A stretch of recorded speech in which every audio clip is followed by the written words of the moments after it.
जी अस्सलाम वालेकुम। उम्मीद है कि आप सब लोग खैरियत से होंगे। रिचर्ड ग्रैनल ने अपना काम शुरू कर दिया है। क्या तफसीलात हैं वो आपसे शेयर करूंगा। इस्लामाबाद हाई कोर्ट के जजेस के खत का मामला, क्या मसला चल रहा है वहां पे, क्या तफसीलात हैं वो भी आपसे शेयर करूंगा। पाकिस्तान के अंदर 8 फरवरी को इमरान खान साहब किस किस्म का एहतजाज चाहते हैं और ओवरसीज पाकिस्तानियों को उन्होंने क्या पैगाम दिया है, उस हवाले से कुछ तफसीलात हैं, कुछ मजीद खबरें कोशिश होगी कि वो भी आज के इस ब्लॉग में आपसे शेयर की जाए। सबसे पहले ये सामने आप तस्वीर देख सकते हैं, जेडी वैंस जो अमेरिका के नायब सदर हैं उनके साथ रिचर्ड ग्रैनल की तस्वीर है और इसमें जेडी वैंस साहब ने लिखा हुआ है कि बड़ा अच्छा लगा, रिचर्ड ग्रैनल से मेरी मुलाकात हुई गुज़िश्ता रोज ही, और बाकायदा उन्होंने उनके साथ तस्वीर लगा के उनकी तस्वीर ट्वीट की भी है। ये अगली जो ट्वीट है इसको देखें, ये डोनाल्ड ट्रंप साहब की ट्वीट है और अपनी ट्वीट के अंदर डोनाल्ड ट्रंप साहब ने लिखा हुआ है कि just been informed that we are bringing 6 hostages home from Venezuela. Thank you to Rick Grenell and my entire staff, great job. अब रिचर्ड ग्रैनल ने क्या किया है कि डोनाल्ड ट्रंप साहब भी उनका शुक्रिया अदा कर रहे हैं। जनाब रिचर्ड ग्रैनल साहब गए वेनेजुएला की हुकूमत ने 6 अमेरिकन शहरियों को पकड़ा हुआ था। इस वक्त जो वेनेजुएला के अंदर सदर हैं उनको अमेरिका नहीं मानता, मदुरो साहब को कनाडा भी नहीं मानता और गालबन यूरोपीय यूनियन के कुछ कंट्रीज भी नहीं मानते। वो ये कहते हैं कि जनाब वो इलेक्शन चोरी करके आया हुआ है, वो फॉर्म 47 का सदर है, वो उसको नहीं मानते। ताल्लुकात कशीदा हैं, 6 अमेरिकी शहरियों को वहां पे उसने पकड़ा हुआ था, वो छोड़ नहीं रहे थे। रिचर्ड ग्रैनल वहां पे खुद गया और जनाब उससे मिला मदुरो से, और मदुरो साहब से जनाब उन्होंने जो भी बातचीत की और वो 6 बंदे अपने साथ लेके आया।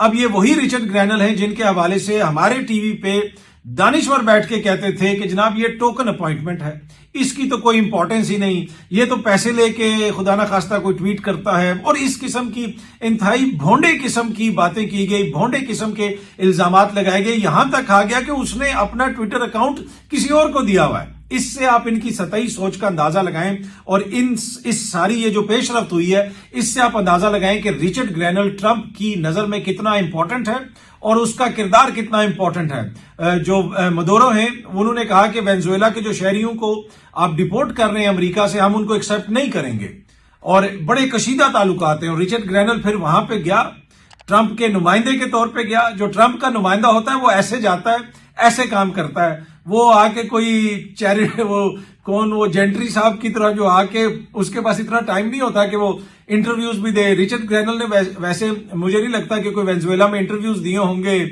और सहाफियों से उनकी मुलाकात करवाई गई होगी और वेनेजुएला की हुकूमत ने बताया होगा कि जनाब सारा मामला हमारा दुरुस्त हो गया। पर एनीवे इससे आप अंदाजा लगा सकते हैं कि रिचर्ड ग्रैनल की कितनी इंपॉर्टेंट पोजीशन है अमेरिकी इंतजामिया के अंदर और कितने बाखबर हैं या कितने मामलात को समझते हैं हमारे दानिश्वर जो इधर तबसरे करते थे रिचर्ड ग्रैनल के हवाले से। और उसी वक्त मैंने आपको बताया था कि इसकी जो तैनाती हुई है ये बड़ी सिग्निफिकेंट है और ये बड़ा इंपॉर्टेंट आदमी है और ये बड़ा इंपॉर्टेंट किरदार अदा करेगा। अब पाकिस्तान के हवाले से, इमरान खान साहब के हवाले से क्या उसने कोई आगे किरदार अदा करना है वो तो वक्त ही बताएगा, लेकिन पाकिस्तान के अंदर भी मेरे ख्याल में घंटियां तो बजनी शुरू हो। अच्छा, खबर इस तरह की आ रही है, ये सामने आप देख सकते हैं, एक्सप्रेस ट्रिब्यून भी इसको रिपोर्ट कर रहा है। खबरें इस तरह की चल रही हैं कि लाहौर हाई कोर्ट से शायद इस्लामाबाद हाई कोर्ट में जजेस को लाया जाए, यहां पे तैनात किया जाए और लाहौर हाई कोर्ट से जो जज आएगा उसी को चीफ जस्टिस बना दिया जाए। ये सामने एक्सप्रेस ट्रिब्यून की खबर है, इसमें भी सारी तफसीलात आप पढ़ सकते हैं। और इस्लामाबाद हाई कोर्ट के जजेस ने खत भी लिखा है चीफ जस्टिस ऑफ पाकिस्तान को और इस्लामाबाद हाई कोर्ट के चीफ जस्टिस को कि जनाब आप बाहर से कैसे जजेस लेके आ सकते हैं और जो भी जज आएगा वो आके अगर यहां पे हलफ उठाएगा तो वो उसकी सीनियरिटी जो उस दिन से शुरू होगी। ये नहीं हो सकता कि आप 15वें नंबर से या 16वें नंबर से लाहौर हाई कोर्ट से किसी को उठा के ले आए और उसको यहां पे चीफ जस्टिस बना दें। अब ये जो एक्सप्रेस ट्रिब्यून की खबर भी है और जो दीगर मामलात चल रहे हैं उससे लगता ऐसे है कि हुकूमत की ख्वाहिश ये है कि जो इस वक्त इस्लामाबाद हाई कोर्ट के जजेस हैं आमिर फारूक साहब के बाद उनमें से किसी को चीफ जस्टिस ना बनाया जाए और किसी और हाई कोर्ट से जज को लाया जाए और उसको चीफ जस्टिस बनाया जाए, क्योंकि हुकूमत किसी ऐसे शख्सियत को जज लगाना चाहती है जिसके हवाले से उनको तहफुजात ना हो। जो 6 जजेस हैं उन्होंने खत भी लिखा था, आपको याद होगा इंतजामिया की मुदाखलत के हवाले से उन्होंने उसमें शिकायत की थी और अब दोबारा उन्होंने खत लिखा है और अपने तहफुजात का इजहार किया। अच्छा, कुछ लोग ये भी कह रहे हैं कि जनाब वो यहाँ पे जजेस की तादाद कम है तो इस वजह से दूसरी हाई کورٹ سے جج یہاں پہ آ سکتے ہیں. کیا آپ کو پتا ہے کہ لاہور ہائی کورٹ کے ججز کی تعداد جو ہے وہ 60 ہونی چاہیے, یعنی 60 وہاں پہ اسامیاں ہیں, اور اس وقت غالباً 35 جج وہاں پہ کام کر رہے ہیں. 60 میں سے 35 صرف کام کر رہے ہیں, آلموسٹ مطلب کہ جو ہے وہ 40% سے زیادہ جو وہاں پہ اس وقت کمی ہے ججز کی. تو اگر کہیں سے جانا چاہیے جج تو وہ تو ادھر اسلام آباد ہائی کورٹ سے ادھر جانا چاہیے. اسلام آباد ہائی کورٹ کے جو پوزیشنز ہیں غالباً وہ جتنی پوزیشن ہے ان میں 1-2 کا کوئی فرق ہوگا, اس سے زیادہ فرق نہیں ہے, باقی تمام اسامیاں ان کی پر ہیں. اور اسلام آباد ہائی کورٹ پہلی دفعہ جنرل مشرف نے بنائی تھی 2007 میں. پھر جب آپ کو یاد ہوگا کہ سپریم کورٹ میں وہ سارا معاملہ چلا, وہ پی سی او ججز والا اور سب کچھ فارغ کیا گیا, تو اس کے اندر اسلام آباد ہائی کورٹ کو بھی ختم کر دیا گیا, اور پھر دوبارہ 18ویں ترمیم کے بعد پھر 2010 میں غالباً دوبارہ اسلام آباد ہائی کورٹ کو بنایا گیا. اور کچھ دوست یہ کہتے ہیں کہ جی اسلام آباد ہائی کورٹ کا فلانا چیف جسٹس بھی کسی اور ہائی کورٹ سے آیا تھا, فلانا چیف جسٹس بھی کسی اور ہائی کورٹ سے آیا تھا. بھائی اس وقت تو اسلام آباد ہائی کورٹ بنی نہیں تھی, تو ججز تو دوسری طرف سے ہی آنے تھے نا, ججز کو لایا گیا مختلف جگہوں سے. ابھی تو اسلام آباد ہائی کورٹ کو چلتے ہوئے 15 سال ہو گئے.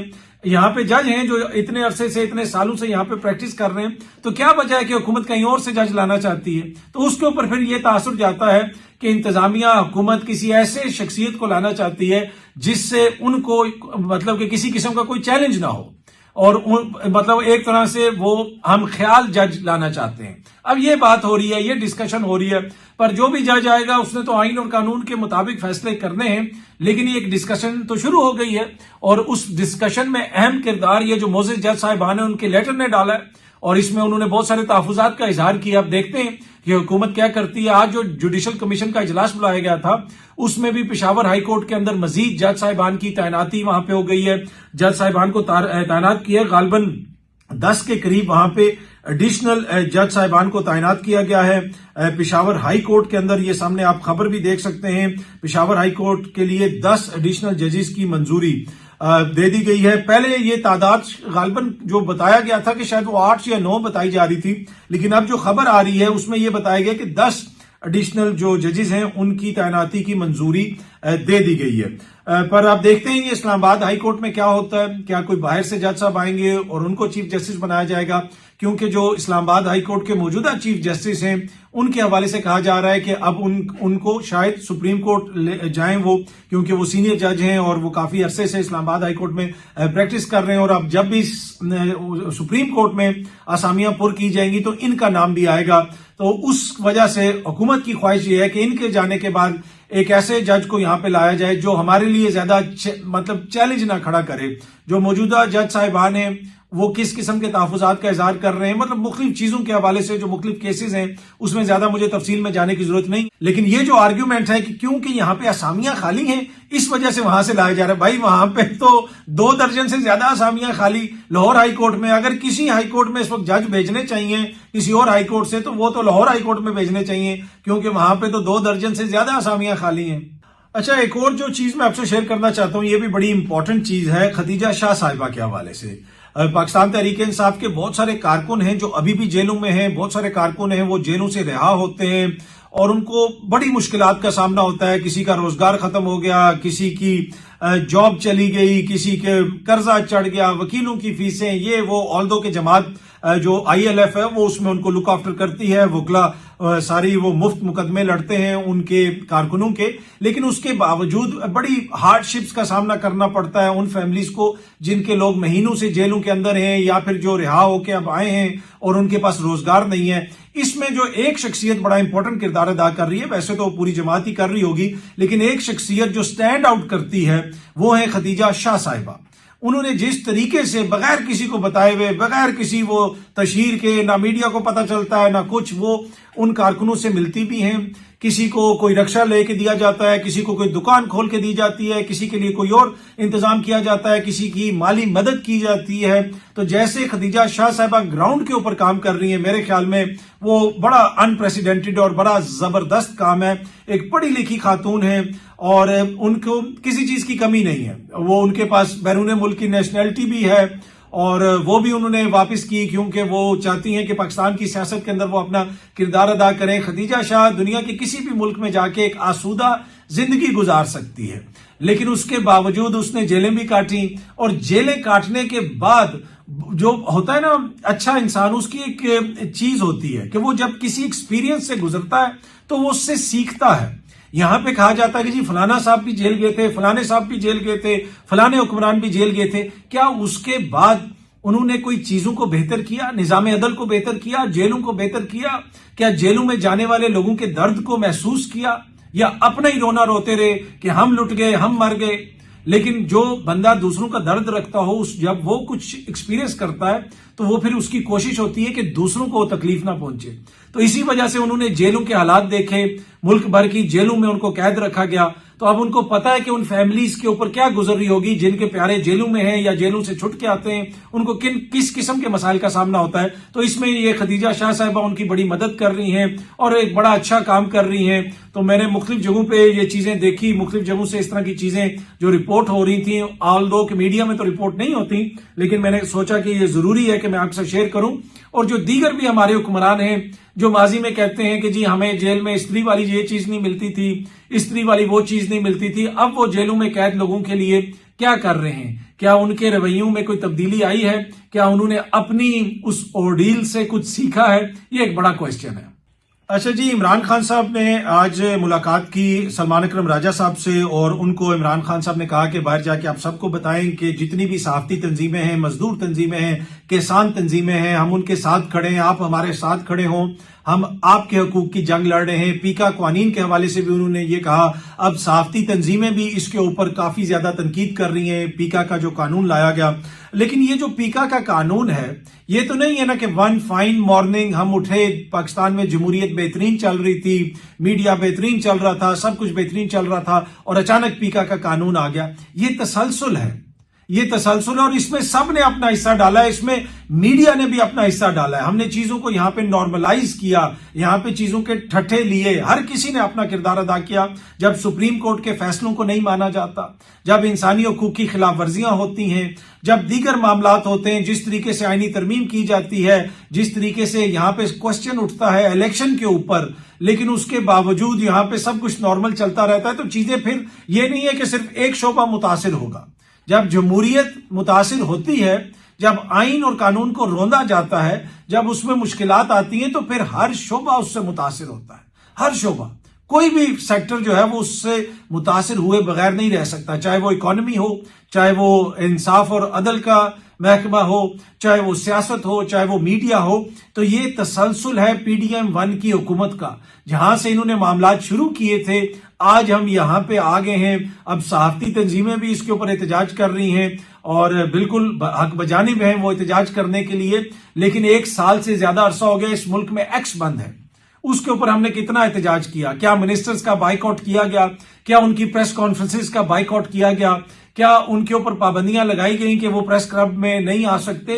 तो ये वो सारी चीजें हैं जो आप जिसे कह सकते हैं कि ये जमा होती होती होती चीजें अब इस नहज के ऊपर पहुंच गई हैं। पर एनीवे, सहाफी तो कह रहे हैं, सहाफती तंजीमें भी एहतजाज कर रही हैं, हुकूमत इसके ऊपर क्या करेगी? अब वो कहते हैं कि जनाब अभी भी हम कंसल्ट करेंगे। और इसमें जो पीपल्स पार्टी का किरदार है, अक्सर लोग ये कहते हैं जी पीपल्स पार्टी से हमें ये उम्मीद नहीं थी। और भाई, और किसी से आपको उम्मीद हो या ना हो, पीपल्स पार्टी से आपको ये उम्मीद रखनी चाहिए। इस मुल्क में जमहूरियत पे जो भी शब खून मारा जा रहा है, उसमें पीपल्स पार्टी सफे अव्वल का दस्ता है।